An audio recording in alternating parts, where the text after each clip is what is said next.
ce ta saka, tashi a yau kuma ni na zaka, zuciya kullum tana daka, baki shi kuwa faɗin haka. In har kika nesa da ni ya zan da raina, kin san ke ce ai mai sharan kuka.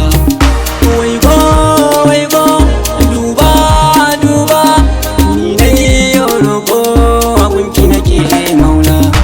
Kin so na so da kin yarda, kin san ba na san junan mu miyo ban kwana. Da sanki nake kwana, da sanki nake tashi, ni yau ne ke warki mai suna ado.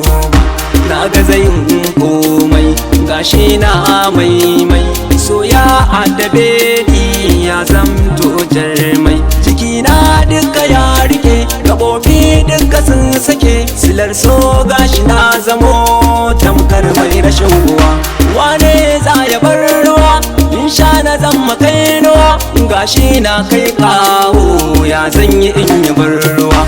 Ni yau na ta juriya, so ya hana ni dariya, kai so wanya kake bin jini da jijiya. Ni dai ina da tambaya har ma gida da nahiya, shi so kama da me yake domin na samu garkuwa. Komai akan shi ne yake, ban gane ko ina yake, duba jiki na dabba, shi so yana da yan uwa. Shi ke hana ni yin bacci har ma na ringa yin kunci, kullum na ringa fargaba komai na kan ci yayi daci.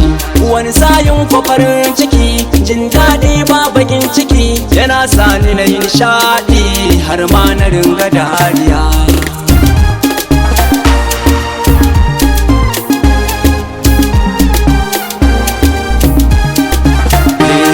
Zai sa ka kayo bara har ma ka ringa yin jira, zuciya ta ringa kagara yaushe ne za ta yi hutu. In kai dacen masoyiya ka samu nishadi a zuciya, idan ko ba kai dace ba so zai saka ka kai kuka.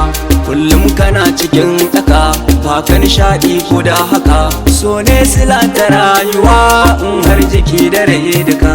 Shi so yana da tasiri har ma jiki na jariri, tsakanin uwa da ɗanta duba akwai fasha kuwa. So ne